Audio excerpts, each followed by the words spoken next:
नहालू करे का चंदौली जालू करे का चंदौली जालू।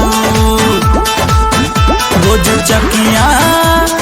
चकिया चहनिया भेटालू करे का चंदौली जालू करे का चंदौली जालू।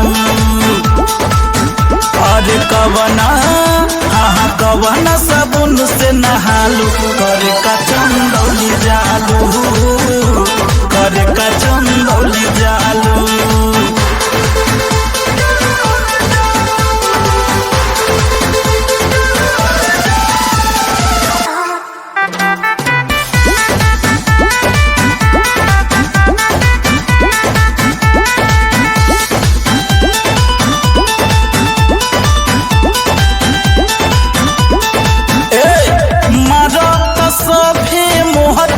चर्चा तोहर एगोरी कमालपुर में होते तू भोरे भोरे जालू आया के केला खालू एगोरी थानापुर में।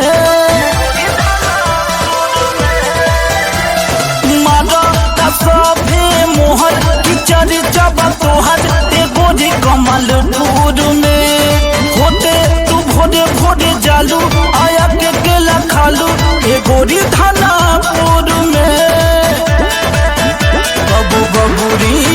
कबू बबुनी अधीना देखालू करे का चंदौली जालू